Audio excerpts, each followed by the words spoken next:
கர்த்தருடைய கிருபை உங்களோடு இருப்பதாக. இப்பொழுது நாம் நேரடியாக கர்த்தருடைய வார்த்தைக்குள்ளாக நாம் கடந்து செல்ல போகிறோம். நல்ல ஒரு பலத்தை கை தட்டு கொடுங்க. அப்பாவுடைய வார்த்தைக்காக ஸ்தோத்திரம். வாசிக்கலாம். ஏசாயா தீர்க்கதரிசன புஸ்தகம் 41ஆம் அதிகாரம் 8, 9, 10 ஆகிய வார்த்தைகளை நாம் படிப்போம்.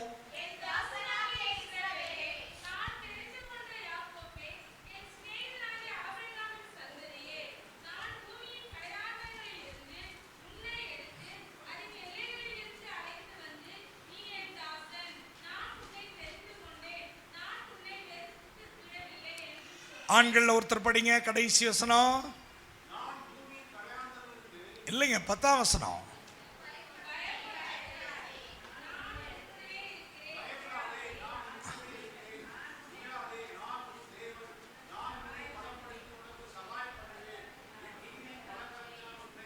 எல்லாரும் சேர்ந்து ஒரு முறை வாசிச்சலாமா?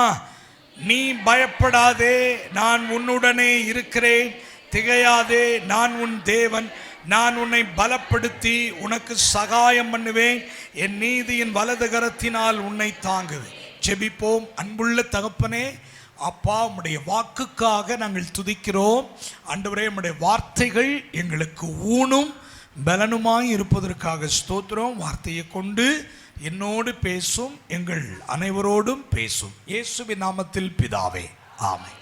சந்தோஷமாய் ஆமென் சொல்லுங்கள். 7 மாதங்களை வெற்றிகரமாக நிறைவு செய்ய ஆண்டவர் நமக்கு கிருபை பாராட்டினார். அல்லேலூயா. 7 மாதத்தில் ஏராளமான இழப்புகள், ஏராளமான சூழ்நிலைகள் பாதகமாக இருந்திருக்கலாம். ஆனால் 8வது மாதத்தில் நம்முடைய தேவனாகிய கர்த்தர் சொல்லுகிற வார்த்தை, நீ பயப்பட வேண்டாம். நம்பிக்கை ஊட்டும் வார்த்தை, நம்பிக்கைக்குரிய வார்த்தை.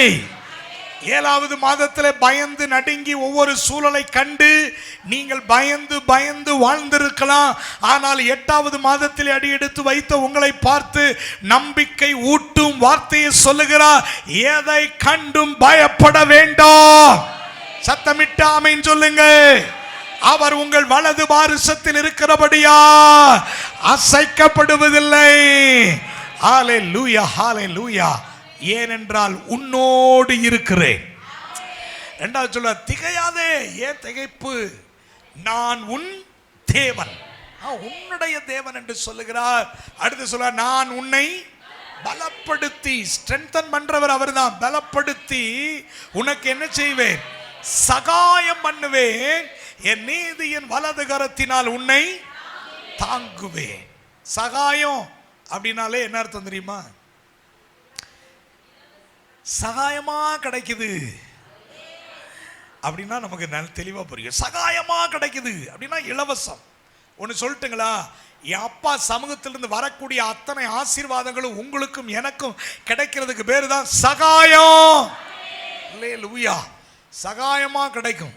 ஏன்னா அவற்றிலிருந்து கிடைக்கிற ஆசீர்வாதங்கள்லாம் யாரும் விலை கொடுத்தலாம் என்ன செய்ய முடியாது, வாங்க முடியாது, வாங்க வாய்ப்பும் இல்லை.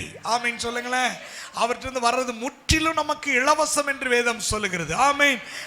8வது மாதத்தில் அடி எடுத்து வைத்த உங்களை பார்த்து கர்த்தருடைய வார்த்தை சொல்லுகிறது, நீ என்று குறிப்பாக சொல்லுகிறார், நீங்கள் பயப்பட வேண்டாம், நான் உன்னுடனே இருக்கிறேன். திகையாதே, நான் உன் தேவன். நான் உன்னை பலப்படுத்தி உனக்கு சகாயம் பண்ணுவேன். என் நீதியின் வலது கரத்தினால் நான் உன்னை தாங்குவேன், தப்புவிப்பேன், ஏந்துவேன், சுமப்பேன். கையை தட்டி நல்ல கர்த்தரை ஆராதனை. கையை தட்டி நன்றி நன்றின்னு சொல்லி அவருக்கு மகிமையை செலுத்துங்க, ஆராதனையை செலுத்துங்க. நன்றி அப்பா, நன்றி. அல்லேலூயா.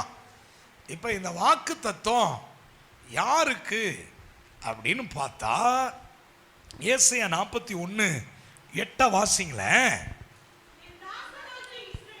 என் தாசனாகிய, அப்ப இஸ்ரவேல்னா யாரு சொல்லுங்க பார்க்கலாம். யாரு இஸ்ரவேல்? யாரு? இல்ல, இந்த வசனத்தின்படி லிட்டரலா நம்ம ஆவிக்குரிய இஸ்ரவேலர்கள், சரியா? அந்த லிட்டரலா வசனத்தின்படி பார்த்தா இவர் யாருன்னா யாக்கோபு. சொல்லுங்க, சத்தமா சொல்லுங்க. யாக்கோபு யாருடைய மகன்? ஈசாக்கினுடைய மகன். ஈசாக்கு யாருடைய மகன்? ஆபிரகாமினுடைய மகன் இல்லையா? அப்ப அந்த யாக்கோபை பார்த்து தீர்க்க தரிசன வார்த்தை வருகிறது. இப்பொழுதும் இஸ்ரவேலே, நான் தெரிந்து கொண்ட யாக்கோபே. சரி, அப்ப நீ பயப்படாதே, நான் உன் கூட இருக்கிறேன், நீ திகையாதே, நீ அப்படின்னு சொல்லி தைரியப்படுத்தி இந்த வாக்கு கொடுத்தது லிட்டரலா இருக்கக்கூடிய இந்த வசனத்தின்படி பார்த்தீங்கன்னா இஸ்ரவேல் யாக்கோபை குறித்து சொல்லப்பட்டிருக்கு. அப்ப நமக்கு இல்லையா அப்படின்னு ஒரு கேள்வி வரும் இல்லையா? அந்த கேள்விக்கு சரியான ஆன்சர் எங்க வருதுன்னா 8ஆம் வசனத்தின் கடைசி பகுதியை பாருங்க. என் சிநேகிதனாகிய ஆபிரகாமின் சந்ததியே. சத்தமா சொல்லுங்க, என் சிநேகிதனாகிய. நீங்க பாருங்க, நீங்க பேசணும். நீங்க திரும்ப நான் சொல்ற இடத்துல நீங்க அழுத்தம் கொடுத்து பேசணும். என் சிநேகிதனாகிய ஆபிரகாமின். அப்ப ஆபிரகாமினுடைய பிள்ளை ஈசாக்கு, ஈசாக்கினுடைய பிள்ளை யாக்கோபு. ஆபிரகாமினுடைய பேரனா இருக்கலாம், அவங்களுடைய சந்ததியா இருக்கலாம். ஆனா இங்க கர்த்தருக்கு ஸ்தோத்திரம், சந்ததின்னு சொன்னது அவர்களுக்கு சொல்லி இருந்தாலும் இன்றைக்கு இந்த ஆசீர்வாதத்துக்கு உங்களையும் என்னையும் சொந்தக்காரர்களாய் இயேசு மாற்றி வைத்திருக்கிறார். அதுக்கு என்ன ப்ரூஃப், என்ன ஆதாரம் அப்படின்னு பார்த்தீங்கன்னா கலாத்தியர் 3ஆம் அதிகாரம் 14வது வசனம். கலாத்தியர் 3:14. ஆபிரகாமுக்கு உண்டான ஆசீர்வாதங்கள் கிறிஸ்து இயேசுவினால். அண்டர்லைன் பண்ணுங்க, இருங்கம்மா, அண்டர்லைன் பண்ணுங்க. ஆபிரகாமுக்கு, எல்லாரும் தயவு செய்து தலை நிமிர்ந்து பாருங்கம்மா. ஏம்மா, நான் வசனத்தெல்லாம் சொல்லி முடிச்சிருவேன், நீங்கள் அப்போ தான் எடுப்பீங்க. தயவு செய்து நீங்கள் பாருங்கள், ஸ்க்ரீனில் அழகாக பிள்ளைங்க போடுறாங்க, நோட்டில் எல்லாமே நீங்கள் நல்லா அழகாக குறிப்பெடுக்கிறீங்க. உங்கள் 2 கண்களும் என்னை கவனிப்பதாக. ஆமாம், என்னை கவனிங்க பார்க்கலாம். யாரும் இப்போ கீழே குனியாதீங்க, என்னை பாருங்கள், ஸ்க்ரீனை பாருங்கள். வசனம் போட்டாங்களா? இப்போ ஸ்க்ரீனை பார்த்து படிங்க பார்க்கலாம், எல்லாரும் படிங்க.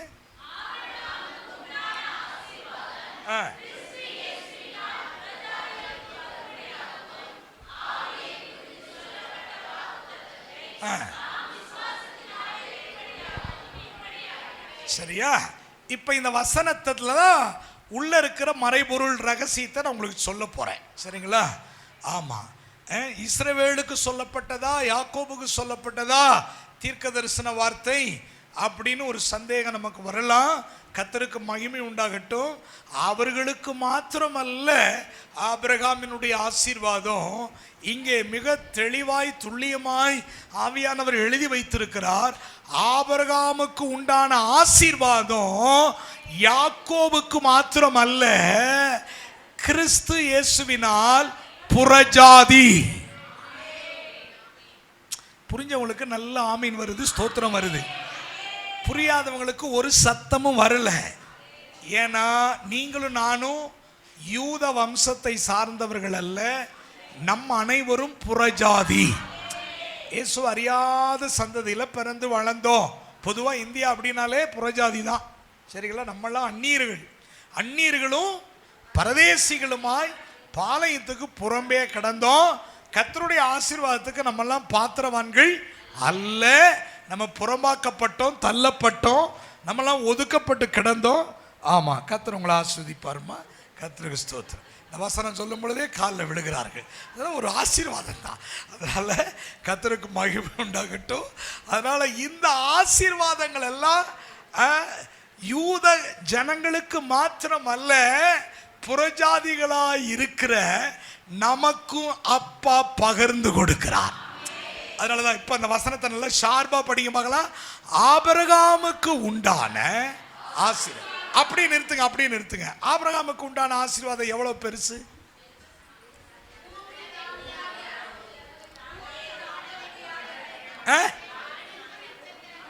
பிரதர் சொல்லுங்க, ஆபிரகாமுக்கு உண்டான ஆசீர்வாதம் எவ்வளவு சொத்துன்னு தெரியுமா பிரதர்? பூமியே தாங்க முடியலைங்க. அப்படிதான் பைபிள் சொல்லுதுங்க. வாசிங்க, ஆதியாகமம் 13:3-4 வாசிங்க. பிரதரே வாசிங்க, பெண்கள் வாசிக்காதீங்க. எல்லாரும் யோசிக்கிறாங்க ஆபிரகாமுக்கு என்ன ஆசீர்வாதம் இருந்தது? 2 அண்டா இருந்தது, 2 குண்டா இருந்தது. 4 வெங்கல பாத்திரம் 4 சில்வர் பாத்திரங்கிற மாதிரியே கவனிக்கிறாங்க. ஏங்க அவருக்கு உண்டான ஆசீர்வாதம் என்னன்னு பைபிள் சொல்லுது பாருங்க. வாசிங்க பார்க்கலாம். ஆதியாகமம் 13ஆம் அதிகாரம் 3ஆம் வசனம் படிங்க. 3:16 படிங்க. 3:14வது வார்த்தை. கர்த்தர் ஏமா 13ஆம் அதிகாரமா 2வது வசனத்தை படிங்க. ஆதியாகமம் 13ஆம் அதிகாரம் 2வது வசனம். 13:2 ஆபிரகாம் மிருக ஜீவன்களும் வெள்ளியும் பொன்னுமான ஆஸ்திகளை உடைய, சத்தமாய் ஒரு ஆமீன் சொல்லுங்க.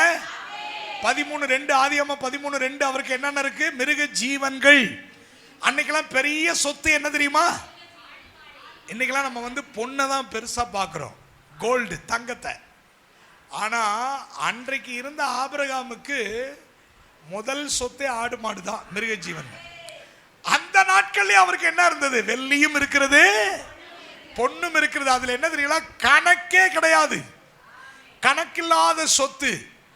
அப்ப ஆபிரகாமுக்கு உண்டான ஆசீர்வாதம் தன்னுடைய மகனுக்கும் பேர பிள்ளைக்கு மாத்திரமல்ல, புறஜாதியாகிய எனக்கும் வரும்படி இப்படி ஆயிற்றுனா என்ன தெரியுமா? சிலுவை மரணத்தினாலே, சிலுவை மரணத்தின் மூலமாகவே இப்படி ஆயிற்றுனா, சிலுவை மரணத்தின் மூலம் ஆபிரகாமின் ஆசீர்வாதத்துக்கு நீங்களும் நானும் சொந்தக்காரர்களாய்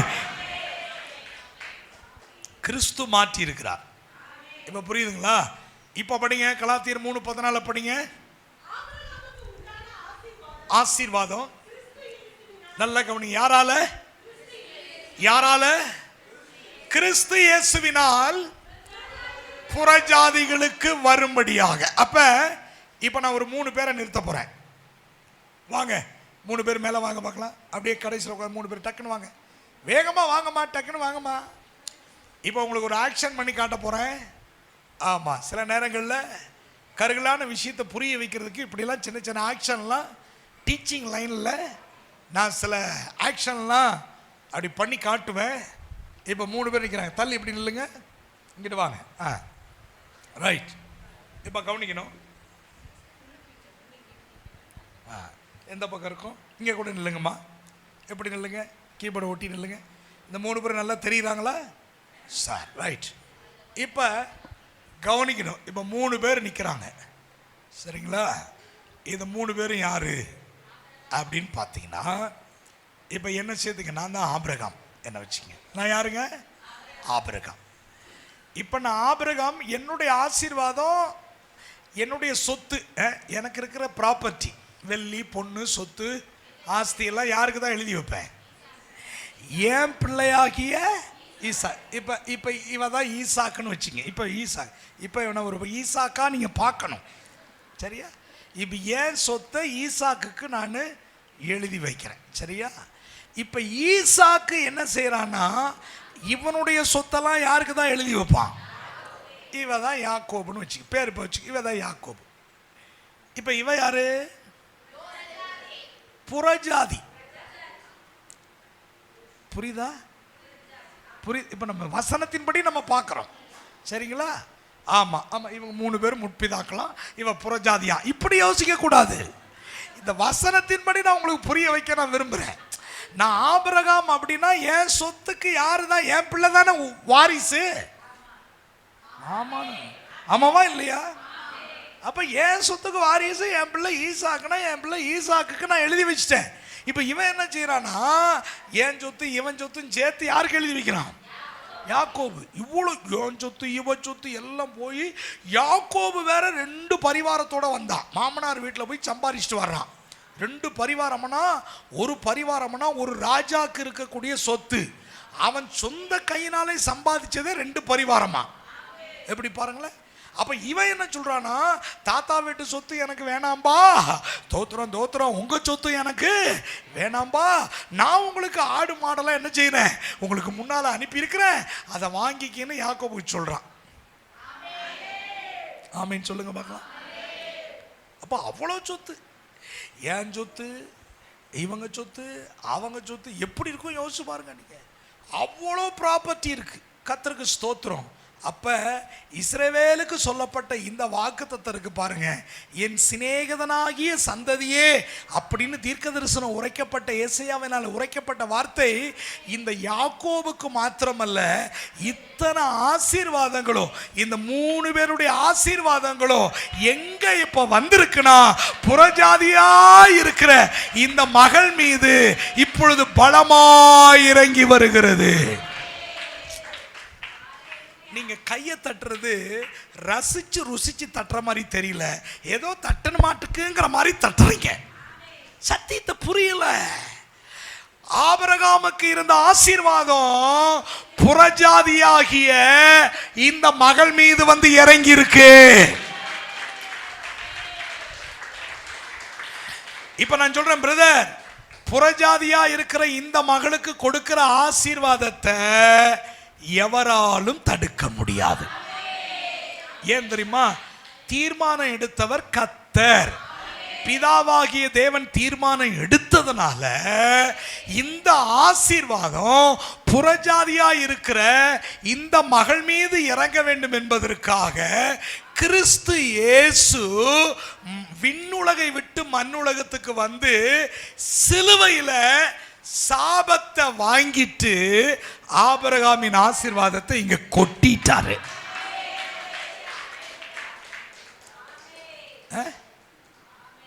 கவனிச்சிங்களா? கவனிச்சிங்களா? இப்ப உங்களை பார்த்து கேள்வி கேட்கலாமா? இப்ப யாரையாவது பார்த்து கேள்வி கேட்கலாமா? மேகா சொல்லு மேகா. இப்ப நான் கடைசியா என்ன சொன்னேன்? நான் இப்படி உன்னை கேட்பேன் நீ நினைக்கல இல்ல? சொல்லு, கடைசியா என்ன சொன்னேன்? இப்படிதான் டீச் பண்ணுவேன். அத்தனை பாஸ்டர்ஸும் உட்கார்ந்துருப்பாங்க, உசுரை கொடுத்து டீச் பண்ணுவேன். கேட்டுட்டு பதில் சொன்னா தானே ஒரு ஆசிரியருக்கு சந்தோஷம். சொல்லுமா, யார் சொன்னா? பெனியில் சொன்னானா? சொல்லு, சத்தமா சொல்லு. ஆசீர்வாதம். Very good. உன்னை மனதார பாராட்டுறேன். நீ லேட்டா சொன்னதுனால கர்த்தர் உன்னை ஆசீர்வதிப்பார். சரி, இப்ப கவனிக்கணும். அப்ப நம்முடைய தேவனாகிய கர்த்தர், பிதாவாகிய தேவன் பார்க்கிறார், இந்த ஆசீர்வாதத்துக்கு சொந்தக்காரன் யாக்கோபு தான், அவனுக்கு தான். அப்ப ஆபிரகாமினுடைய முழு சொத்தும் பேரப்பிள்ளைக்கு, அந்த ஆசீர்வாதம் அவனுக்கு மட்டும்தான். ஆனா அந்த ஆசீர்வாதத்தை கம்ப்ளீட்டா அல்லேலூயா நேர புறஜாதிக்கு வரணும்னா வேற வழியே இல்லை. என் உத்தம குமாரனாகிய, என் நேச குமாரனாகிய இயேசுவை சிலுவையில் அனுப்புறதை தவிர வேற ஒன்றுமே இல்லை. அதனாலதான் இந்த கலாத்தியர் 3:14 வாஸ்தவம் கடைசி முடியும் பொழுது இப்படி ஆயிற்று. என்ன இப்படி ஆயிற்று? என்ன இப்படி ஆயிற்று? இல்ல இல்ல, இப்படி ஆயிற்று. புறஜாதிகளுக்கு இந்த ஆசீர்வாதம் வரும்படி இப்படி ஆயிற்று. அப்படின்னா எப்படி ஆயிற்று? 3:13 அத 3:13 மரத்தில் தூக்கப்பட்ட எவனும் சபிக்கப்பட்டவன் என்று எழுதியிருக்கிறபடி கிறிஸ்து நமக்காக சாபமாகி சாபத்துக்கு நம்மை நீங்களாக்கி மீட்டு கொண்டு இப்படி ஆயிற்று. மீட்டு கொண்டு இப்படி ஆயிற்று. சாபத்தை நீக்கும்படி இப்படி ஆயிற்று. நான் ஆசீர்வதிக்கும்படி இப்படி ஆயிற்று. நான் நன்றாக இருக்கும்படி சிலுவையில் இப்படி ஆயிற்று. நான் வளமாக இருக்கும்படி கிறிஸ்து இயேசு சிலுவையிலே சாபத்தை வாங்கி கொண்டு ஆசீர்வாதத்தை கொட்டிட்டாரு. கொட்டிட்டாரு, கொட்டிட்டாரு. நான் வறுமையில் இருக்க வேண்டிய அவசியம் இல்லை. நான் தரித்திரத்தில் இருக்க வேண்டிய அவசியம் இல்லை. நான் கஞ்சனா இருக்க வேண்டிய அவசியம் இல்லை. நான் செல்வந்தன், நான் ஆசீர்வதிக்கப்பட்டவன், நான் ஒரு குறை இல்லாதவன். என் அப்பா ஐஸ்வர்ய சம்பன்னர், என் அப்பா ஐஸ்வர்ய சம்பன்னர். இந்த விசுவாசம் இருந்தா மௌனமா இருக்காத, கையை தட்டி ஆர்ப்பரித்து சொல்லு, நான் வறுமையில் இருக்கிறவன் அல்ல, தரித்திரத்தில் இருக்கிறவன் அல்ல, நான் ஏழையாக இருக்கிறவன் அல்ல, நான் குறை இல்லாமல் நிறைவாய் இருக்கிறவன். மா எத்தனை பேருக்குமா புரியுது? ஹல்லேலூயா. கர்த்தருக்கு மகிமை உண்டாகட்டும். அதே எபேசியர் 1, எபேசியர் கலாத்தியருக்கு அடுத்து எபேசியர் 1:3 படிங்க பார்க்கலாம். 3 படிங்க. ஸ்தோத்திரம். அண்டர்லைன் பண்ணுங்க. உன்னதங்களில் ஆவிக்குரிய சகல ஆசீர்வாதத்தினாலும் நம்மை, பிரதர் பேசுங்க பிரதர், நம்மை இல்ல யாரும் சிஸ்டர்ஸ் பேசாதீங்க தயவுசெய்து. ஆண்கள் பேசணும். இப்படி போதிக்கிறனே நீங்க பேசணும். சபையில் ஆண்கள் நீங்க எழுமிட்டின்னு வச்சுங்களேன், உங்க குடும்பம் ரொம்ப ஆசீர்வாதமா இருக்கும். சொல்லுங்க. சகல ஆவிக்குரிய ஆசீர்வாதத்தினாலும் நம்மை பாருங்க. 2-3 குரல் தான் கேட்குது. சொல்லுங்க ஜெயக்குமார், சத்தத்தை உயர்த்தி சொல்லுங்க. சகல ஆசீர்வாதங்களினாலும் என்னை ஆசீர்வதித்து. இப்பதான் குரல் வருது பார்த்தீங்களா? முன்னாடி இருக்கிறவங்க சொல்லுங்க, பின்னாலையும் சொல்லுங்க. சகல ஆசீர்வாதங்களில் நம்மை ஆசீர்வதித்து இருக்கிறார்னா இனி ஆசீர்வதிக்க போகிறவர் அல்ல, ஆல்ரெடி நம்மை ஆசீர்வதித்து இருக்கிறார். எப்படி எப்படி நம்மளை ஆசீர்வதித்து இருக்கிறார்? அங்க போடுது, கிறிஸ்துவுக்குள். ஆமா கசிக்கரா. ஐயோ, உங்களை ஆவியானவர் புரிய வைக்கணும் பிரதர். அங்க போட்டிருக்கு பாருங்க, கிறிஸ்துவுக்குள் உன்னதங்களில் ஆவிக்குரிய சகல ஆசீர்வாதத்தினாலும் உங்களை, நம்மை ஆசீர்வதித்து இருக்கிறார். இனி ஆசீர்வதிக்கிறவர் அல்ல, இனி ஆசீர்வதிக்க போகிறவர் அல்ல. Already all are blessed people. நீங்க எல்லாரும் ஆசீர்வதிக்கப்பட்ட சந்ததி. I am a blessed people. ஆமென் சொல்லுங்க. You all are blessed. நீங்களா ஆசீர்வதிக்கப்பட்டவர்கள். நான் ஆசீர்வதிக்கப்பட்டவன். யாரால அப்படின்னு கேட்டீங்கன்னா கிறிஸ்து இயேசு. கிறிஸ்து இயேசு. அப்ப கலாத்தியர் 3:14 சொல்லப்பட்ட ஆசீர்வாதம் பூமிக்குரிய ஆசீர்வாதம். எபேசியர் 1:3 சொல்லப்பட்ட ஆசீர்வாதம் ஆவிக்குரிய ஆசீர்வாதம். ஆமென் சொல்லுங்களேன். இப்ப நான் உங்களை பார்த்து கேட்கிறேன், இந்த 2 ஆசீர்வாதத்துல எது பெருசு?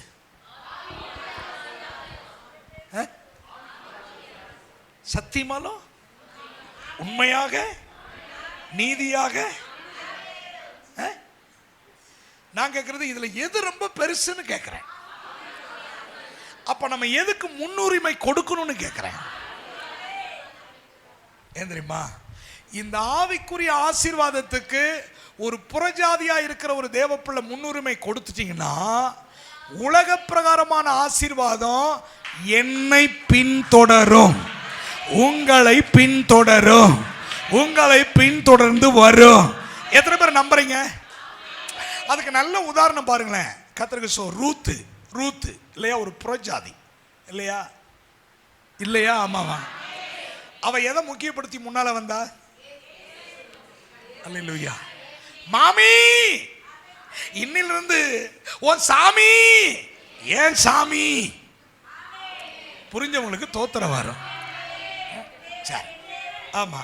இந்த 3 குழந்தைகளுக்கு ஒரு கைத்து கொடுத்துருவோமா? Thank you, God bless you. ஆமா, நீ யாருமா? ஈசாக்கு வாழ்க, யாக்கோபு. ஆமே, ஆமா, நீ நானும் ஒரே கட்சி செய்ய போறோம், ஆட்சி. அல்லேலூயா. வாங்க, தேங்க்யூ. 3 பிள்ளைகளுக்கு ஒரு விளக்குறதுக்காக அப்படி சொன்னேன். ஆமேன்னு சொல்லுங்க பார்க்கலாம். சரி, இப்போ ஒரு உதாரணம் பாருங்களேன். அந்நிய நாட்டு பெண்ணு, மோவாப் ஸ்திரீ, அவ வந்து பெத்லெஹேமுக்கு வருகிறாள். கர்த்தருக்கு ஸ்தோத்திரம். வரும் பொழுது எப்படி வரா தெரியுமா? யூத பெண்ணா வரல, புறஜாதி பெண்ணு, மோவாப்பிய பெண்ணு. அவ சொன்ன 5 உடன்படிக்கையில் ஒரே ஒரு உடன்படிக்கை ரொம்ப எனக்கு பிடிச்ச உடன்படிக்கை. உன் தேவன். சொல்லுங்க, உன் தேவன்.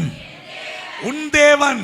அது நம்ம பாணியில சொன்னா, மாமி இனிமேலு உன் சாமி என் குல சாமி.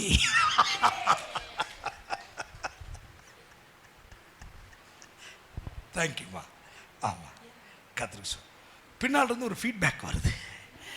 ஆமென் சொல்லுங்க. சாமி சொல்லுங்க, சாமி என் மாமி இனிமேல் நீதான் எனக்கு குல சாமி. ஏங்க, இந்த வார்த்தையை அவளால எப்படிங்க சொல்ல முடிஞ்சது? மாமியாரை பார்த்து சொல்றாரு, மாமியாரே நீ எந்த தெய்வத்தை ஆராதிச்சியோ எந்த தெய்வத்தை வணங்கினியோ அந்த தெய்வம் தான் இன்னைக்கு எனக்கு தெய்வம், அவதான் என் குல தெய்வம்னு சொல்றான்.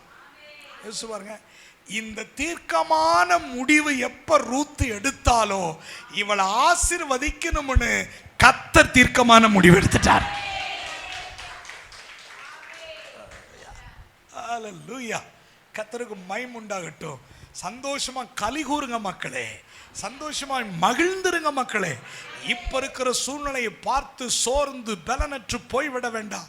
இப்ப அந்த வாக்கு வருது, நீ பயப்படாதே, நீ பயப்படாதே, நீ பயப்படாதே, நான் உன்னுடனே இருக்கிறேன், திகையாதே, நான் உன் தேவன், நான் உன் தேவன், நான் உனக்கு சகாயம் பண்ணுவேன், என் நீதியின் வலது கரத்தினால் உன்னை தாங்குவேன்.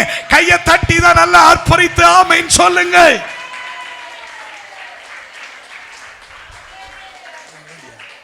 கர்த்தருக்கு ஸ்தோத்திரம். அப்பா அந்த புறஜாதி பெண் ரூத்தை ஏன் எழுதி வச்சிருக்கிறாருன்னா, இன்னைக்கு நமக்கு ஒரு லெசன், ஒரு பாடம் அவதான் பாடம்.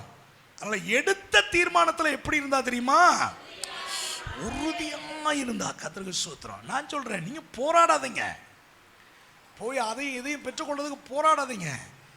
அப்பாவோட உறவாட ஆரம்பிங்க, உறவாட ஆரம்பிங்க, உறவாட ஆரம்பிங்க. இரவும் பகலும் ரூத்து செய்த ஒரே ஒரு காரியம் என்ன தெரியுமா, ஆண்டவரோடு உறவாடி கொண்டே இருந்தா. ஆமென் சொல்லுங்க. உறவாடி கொண்டே இருந்தா. உறவாடி உறவாடி உறவாடி உறவாடி எல்லாவற்றையும் பெற்றுக்கொண்ட மகள் தான் ரூத்து.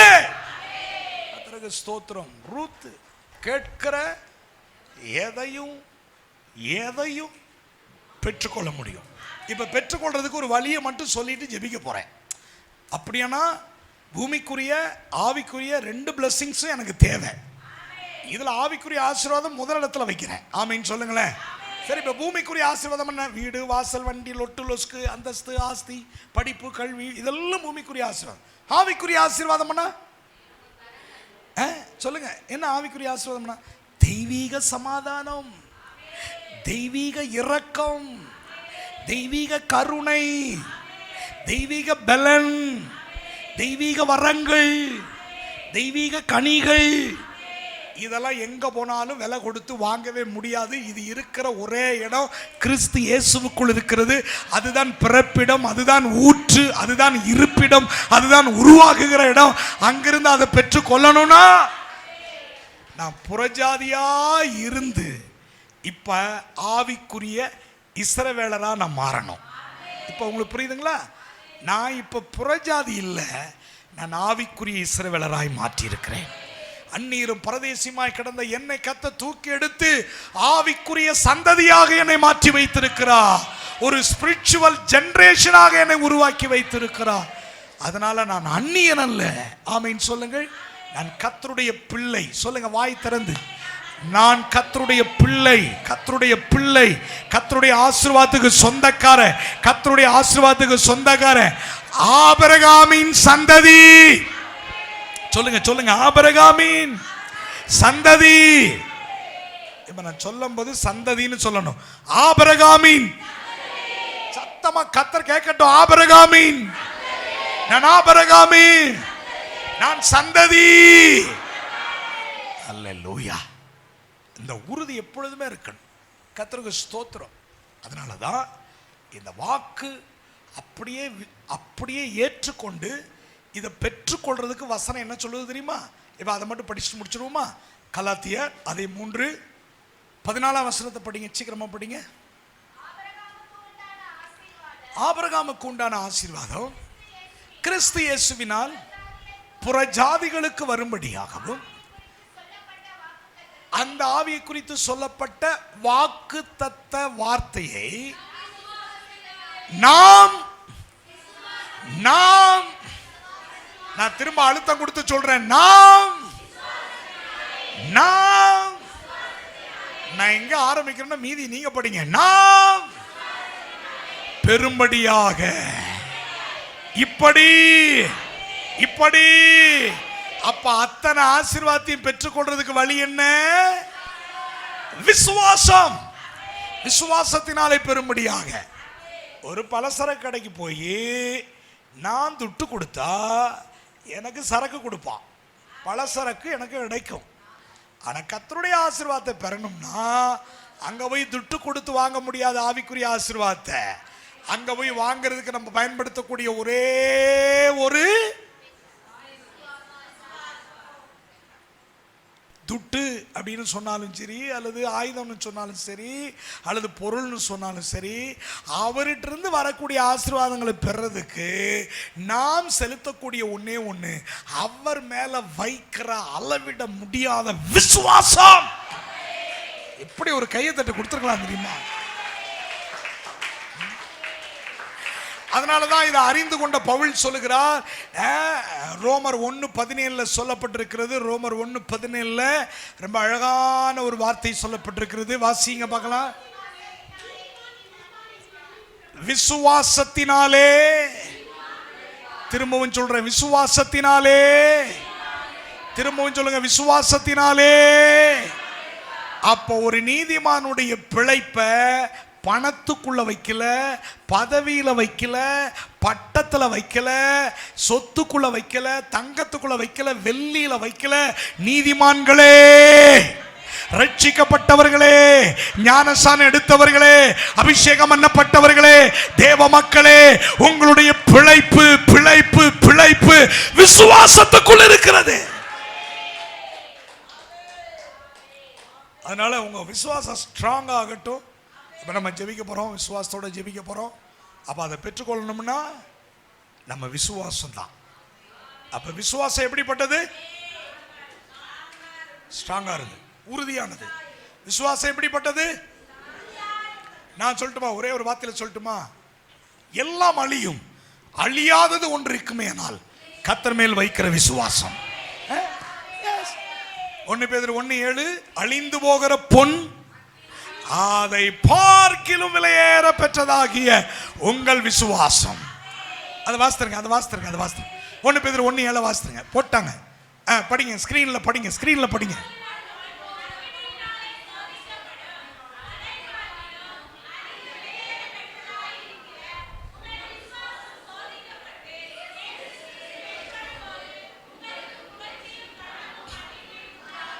சரி, அப்ப தங்கத்துக்கு வேதம் கொடுக்கிற அறிமுகம் என்னது? அப்ப இது அழியக்கூடிய தங்கம்னு பைபிள் சொல்லுது. அப்ப அழியாத தங்கம் என்னது? விசுவாசம். அந்த விசுவாசம்னு தேவனுடைய வார்த்தை சொல்லுது. அழிந்து போகிற பொருள் தங்கம். தங்கத்துக்கு இன்னைக்கு மனுஷன் அவ்வளவு முக்கியத்துவம் கொடுக்கிறான். கொடுக்கட்டும், நல்லது, தப்பு இல்லை. நிறைய வாங்கி வைங்க, கர்த்தருக்கு ஸ்தோத்திரம். ஆமா, இந்த ஆடி மாசம்லாம் பார்த்தீங்கன்னா எல்லாரும் வறுமையில் இருப்பான்னு பேரு. தங்க கடையில் கூட்டம் அலமோதுது. எப்படா அவனுக்கு வந்து தங்கம் வாங்குறான்னு போகும்போது வரும்போது வேடிக்கை பார்த்துட்டே போவேன். யோசிச்சு பாருங்க, தங்கத்தில் ஆடியில் வாங்க, செய்கூலியும் இல்லை, சேதாரமும் இல்லை, கும்முன்னு நோட்டீஸ் அடித்து அனுப்புகிறான். கூட்டம் கூட்டமாக போய் வாங்குது. நிறைய வாங்குங்க. நான் ஒரு நேரம் சொல்லுவேன், தங்க காணிக்க சொல்லுவேன், ஆலயத்துக்கு வேணும்னு. அப்போ வந்து 2 பவுனு 3 பவுனுன்னு கத்தர் கொண்டு வந்து விதைக்கணும். ஒருத்தர் கூட ஆமீன் சொல்லுங்க, ஆமீன் சொல்லுங்க. ஆடி தள்ளுபடியில் வாங்கினதெல்லாம் இங்க கொண்டு வந்து போட்டுறணுங்கிற தேவை, ஊழியத்துக்கு தேவைன்னு சொல்லும் பொழுது அப்போ கர்த்தருக்கு தேவை. அதெல்லாம் அழிந்து போகிற பொண்ணுன்னு வேதம் சொல்லுது. கர்த்தருக்கு ஸ்தோத்திரம். பாருங்களேன், அழிந்து போகிற பொன் பைபிள் சொல்லுது. அப்போ அழியாதது என்ன தெரியுமா? பொன்னை கூட அழிந்து போக நான் இடம் கொடுத்து விடுவேன். ஆனால் நான் கர்த்தர் பேரில் வைத்திருக்கிற என் விசுவாசம் அழியாதபடி அதை பொக்கிஷமாக தங்கத்தை விட, வெள்ளியை விட, வைடூரியத்தை விட, ஆமென், அதை நான் காத்து கொள்ளுவேன். சொல்றீங்களா? இந்த விசுவாசத்தை பொக்கிஷத்தை போல நீங்க காத்துக்கிட்டீங்கன்னா உலக பிரகாரமான ஆசீர்வாதத்தை குறித்து கவலைப்படாதீங்க. அது வரும்போது வரும், நிறைவாய் வரும், அளவில்லாமல் வரும். கர்த்தர் அமுக்கி குலுக்கி மடி சரிந்து விழுமடி கர்த்தர் கொட்டி கொடுப்பார். ஏங்க, இன்னைக்கு பெரிய பெரிய பரிசுத்தவான்கள்லாம் இன்னைக்கு டாப் மோஸ்ட் லெவல்ல இன்னைக்கு போய் இன்னைக்கு ஆசீர்வதிக்கப்பட்டதுக்கு என்ன காரணங்கிறீங்க? எழுத்தறிவில்லை, படிப்பறிவில்லை, கல்வி அறிவில்லை, உலக ஞானம் கிடையாது. ஆனா மிகப்பெரிய டாப் லிஸ்ட்ல இருக்கக்கூடிய அநேகரை என்னால சொல்ல முடியும். நம்முடைய தமிழகத்திலேயே என்ன காரணம் தெரியுமா? அவங்க எதை காத்துக்கிட்டாங்கன்னா விசுவாசத்தை காத்துக்கிட்டாங்க. பைபிள்ல 2 கப்பல் இருக்கு. ஒன்னு வியாபார கப்பல், இன்னொன்னு விசுவாச கப்பல். வியாபார கப்பலுக்கு சேதம் வரலாம், ஆனா எந்த கப்பலுக்கு சேதம் வரக்கூடாது? விசுவாச கப்பலுக்கு சேதம் வரக்கூடாது. விசுவாச கப்பல்ல சேதம் ஓட்ட விழுந்துருச்சுன்னா தண்ணி ஊடுருவி வெள்ளம், சாத்தான் வெள்ளத்தை போல, வெள்ளம் போல சாத்தான் என்ன செய்வான்? உள்ள பூந்து குடும்பத்தை பாழாக்கிடுவான். குடும்பம் ஒண்ணுமில்லாம போயிடும். டிராவல் பண்ண முடியாது. இந்த உலகமாகிய கடல்ல நம்ம டிராவல் பண்றோம். அந்த கப்பலுக்கு பேர் தான் என்ன கப்பல்? விசுவாச கப்பல். தேவ பிள்ளையே, உன் விசுவாசத்தை திட நம்பிக்கையாக வைத்துக்கொள். உன் விசுவாசம் ஆரோக்கியமா இருப்பதாக, உன் விசுவாசம் பலனா இருப்பதாக, உன் விசுவாசம் ஜீவனா இருப்பதாக, உன் விசுவாசம் எப்பொழுதும் ஆரோக்கியம் உள்ளதாக, பலன் உள்ளதாக, சக்தி வாய்ந்ததாக, விசுவாசத்தில் திடன் உள்ளவர்களாக, விசுவாசத்தில் பலன் உள்ளவர்களாக, ஊன்றி கட்டப்பட்டவர்களாக விசுவாசத்தில் நிலைத்திரு. விசுவாசத்தை விட்டு விடாதே. விசுவாசத்தில் உறுதியாய் நில்லு. விசுவாச அறிக்கை செய். விசுவாச ஜெபத்தை செய். விசுவாசத்தில் போராடு. விசுவாசத்தில் நின்று வெற்றி பெற. விசுவாசத்தை விட்டு விடாதே தேவ பிள்ளையே. உன்னை பார்த்து உறவுகள் சொல்லட்டும், ஊர் சொல்லட்டும், ஜனங்கள் சொல்லட்டும், விசுவாசிக்கிறவனுக்கு விசுவாசிக்கிறவனுக்கு எல்லாம் கூடும். நான் அறிக்கை பண்ணுவேங்க, நான் சாதாரண ஆள் இல்லைங்க. நான் மிகப்பெரிய கோடீஸ்வரங்க. நான் மிகப்பெரிய ஆசீர்வதிக்கப்பட்டவன். நான் பஞ்ச பரதேசி கிடையாது. நான் ஆபிரகாமின் சந்ததி. கர்த்தர் என்னை ஆசீர்வதித்திருக்கிறார். நான் எப்பொழுதும் செல்வ செழிப்போடு இருப்பேன், ஆரோக்கியமா இருப்பேன், வளமாய் இருப்பேன், நன்றாக இருப்பேன். நான் எப்பொழுதும் மகிழ்ச்சியாக இருப்பேன். ஹல்லேலூயா, ஹல்லேலூயா. அறிக்கை பண்ணுங்க மக்களே, அறிக்கை பண்ணுங்க. கர்த்தருக்கு நல்லா உடுத்துங்க, நல்லா சாப்பிடுங்க, நல்ல ஜம்முன்னு இருங்க, நல்ல கும்முன்னு இருங்க. வாழ்க்கையை நல்ல பிரகாசமா வைங்க. பரதேசி மாதிரி இருக்காதீங்க, ஏழை மாதிரி காட்டாதீங்க, ஒண்ணுமில்லாதவங்க மாதிரி காட்டாதீங்க. என் பாக்கெட் எம்டியா இருந்தாலும் நான் ரொம்ப செல்வந்தன் மாதிரி காட்டுவேன். ஏன்னா என் அப்பா யாரு தெரியுமா? செல்வந்தன். என் அப்பா ராஜாதி ராஜா, என் அப்பா சர்வ வல்லவர். என் பிள்ளைகளுக்கு சொல்லுவேன், நீ சம்பாதிக்கிற லட்சங்களை சம்பாதிப்பாய், நீ லட்சங்களை சம்பாதிப்பாய், கோடிகளை சம்பாதிப்பாய், நீ உயர்ந்திருப்பாய், சிறந்திருப்பாய், அநேகருக்கு வேலை கொடுப்பாய், நீ ஒரு பெரிய ஆளாய் கர்த்தர் உன்னை உயர்த்துவார். இப்படி உங்க பிள்ளைகளை பார்த்து சொல்லணும். ஆமேன்னு 1 2 தான் வருது. எப்படி பேசிட்டே போலாம். நல்லா இருக்குங்களா? விசுவாச வார்த்தைகளை பேசும்போது எவ்வளவு பலனா இருக்கு பார்த்தீங்களா? ஆமேன்னு சொல்லுங்களேன். எந்த பிள்ளைகளும் பார்த்து நீயா விளங்க மாட்ட, நீ உருப்பட மாட்ட, நீ அவ்வளவுதான், நீ ஃபெயில் ஆயிருவ, நீ வாய்ப்பே கிடையாது மகனே, இப்படிலாம் உங்க பிள்ளைகளை பார்த்து என்ன செய்யாதீங்க, தயவு செய்து பார்க்காதீங்க. அப்படி பார்த்து பேசாதீங்க. நல்ல வார்த்தைகளை பயன்படுத்துங்கள், ஆரோக்கியமான வார்த்தைகளை பயன்படுத்துங்கள். ஆமென் சொல்லுங்க மகளா. கர்த்தர் நம்மை நிறைவாய் ஆசீர்வதிப்பாராக. சந்தோஷமாய் களி கூறுவோம். கர்த்தருடைய வாக்கை பிடித்து கொண்டு விசுவாசத்தில் முன்னேறுவோம். ஆபிரகாமின் சந்ததியாய் கர்த்தர் நம்மை மாற்றி இருக்கிறார். விசுவாசத்தினாலே நீதிமான். பாடுவோமா? மகிழ்ச்சியோடு பாடுவோமா? ஒரே ஒரு அடி பாடிட்டு கர்த்தருடைய பந்தி எடுக்க போறோம். கர்த்தருக்கு ஸ்தோத்திரம். பந்திக்கு ஆயத்தமாவோ. எல்லாரும் எழும்பி நிப்போம். ஹல்லேலூயா, ஹல்லேலூயா. ரெடியா? ஓகே, கரங்களை தட்டி நல்ல பலமாக ஆமென். Thank you அப்பா. விசுவாசத்தினாலே நீதிமான் பிழைப்பான். கையை தட்டி பாடி மகிழ்ச்சியோடு கூட ஆமென். விசுவாசத்தினால் நீதிமான் பிழைப்பான். விசுவாசியின் பலனாலே விசுவாசத்தினால் நீதிமான் பிழைப்பான். விசுவாசியின் பலனாலே கலங்காதே திகையாதே விசுவாசியே, கல்வாரி நாயகன் கைவிடாதே. கலங்காதே திகையாதே விசுவாசியே, கல்வாரி நாயகன் கைவிடாதே. விசுவாசத்தினால் நீதிமான் பிழைப்பான். விசுவாசியே பலனாலே. சந்தோஷமாக விசுவாசத்தினால் நீதிமான் பிழைப்பான். விசுவாசியே பலனாலே. அவ்வளவுதான். அந்த அடியை மாத்திரம் பாடணும். எப்படி தெரியுமா பாடணும்? விசுவாசத்தோட பாடணும். சிரிச்சுக்கிட்டே பாடுங்க. சத்துரு சீரழிஞ்சு போவான்.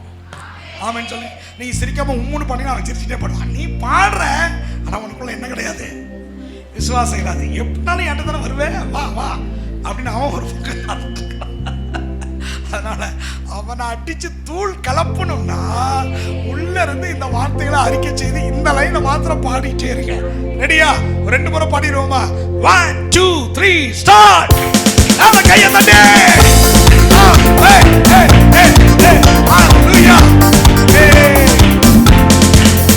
விசுவாசத்தினால் நீதிமான் பிழைப்பான். விசுவாசியே பதறாதே. பதறமாட்டே. விசுவாசத்தினால் நீதிமான் பிழைப்பான். விசுவாசியே பதறாதே. சொல்லுங்க. கலங்காதே திகையாதே விசுவாசியே. கலங்காதே திகையாதே விசுவாசியே. கலங்காதே திகையாதே விசுவாசியே. கல்வாரி நாயகன் கைவிடாதே. கல்வாரி நாயகன் கைவிடாதே. விசுவாசத்தினால் நீதிமான் பிழைப்பான். விசுவாசியே பதறாதே. ஆட்கள் எல்லாம் நல்ல கையை தட்டி ஆமென். ரெடி? நல்ல உற்சாகமா ஆமென். பதறாதே. இன்னொரு முறை விசுவாசத்தினால் நீதிமான் பிழைப்பான். விசுவாசியே பதறாதே. தோல்வி இல்ல, தோல்வி இல்ல, தோல்வி இல்ல, தோல்வி இல்ல. சொல்லுங்க. தோல்வி இல்ல. சொல்லுங்க. வெற்றி உண்டு, வெற்றி உண்டு, வெற்றி உண்டு, வெற்றி உண்டு. சொல்லுங்க. வெற்றி உண்டு, வெற்றி உண்டு, வெற்றி உண்டு, வெற்றி உண்டு. ஜெயம் உண்டு, ஜெயம் உண்டு, ஜெயம் உண்டு, ஜெயம் உண்டு. விசுவாசத்தினால் நீதிமான் பிழைப்பான். விசுவாசியே பதறாதே. விசுவாசத்தினால் நீதிமான் பிழைப்பான். விசுவாசியே பதறாதே. சொல்லுமா. சுகம் உண்டு, சுகம் உண்டு, சுகம் உண்டு, சுகம் உண்டு. அறிக்கை செய்யுங்க. ஆமென். பலனுண்டு, பலனுண்டு, பலனுண்டு, பலனுண்டு. ஆமென், ஆமென், ஆமென். விசுவாசத்தினால் நீதிமான் பிழைப்பான். விசுவாசியே பதறாதே. ஹல்லேலூயா. விசுவாசத்தினால் நீதிமான் பிழைப்பான். விசுவாசியே பதறாதே. ஆமென், ஆமென். விசுவாசத்தினால் நீதிமான் பிழைப்பான். விசுவாசியே பதறாதே. நல்ல கையை தட்டி ஆர்ப்பரித்தே ஜெயம் கொடுக்கிற தேவனுக்கு கோடா கோடி ஸ்தோத்திரம். வெற்றி தருகிற தகப்பனுக்கு, அற்புதம் செய்கிற ராஜாவுக்கு கோடா கோடி. கரங்களை தட்டி ஆர்ப்பரியுங்கள். தேங்க்யூ அப்பா, தேங்க்யூ அப்பா, தேங்க்யூ அப்பா. என்னோடு பேசின வார்த்தைகளுக்காக எத்தனை பேர் ஸ்தோத்திரம் செலுத்துறீங்க? கீழே இருக்கிற யாராவது ஒருவர் சத்தமிட்டு ஆண்டவருக்கு நன்றி சொல்லி ஆபிரகாமின் சந்ததியாக எங்களை மாற்றியதற்காக ஸ்தோத்திரம். ஆபிரகாமினுடைய ஆசீர்வாதத்துக்கு சுதந்திரவாளியாக மாற்றினீங்க அப்பா. பிதாவை என்று கூப்பிட்டு பிள்ளை என்ற உரிமையை கொடுத்ததற்காக ஸ்தோத்திரம். நன்றி சொல்லி ஒருவர் ஜெபிங்க. கீழே இருக்கிற யாராவது ஒருவர். Jesus thank you.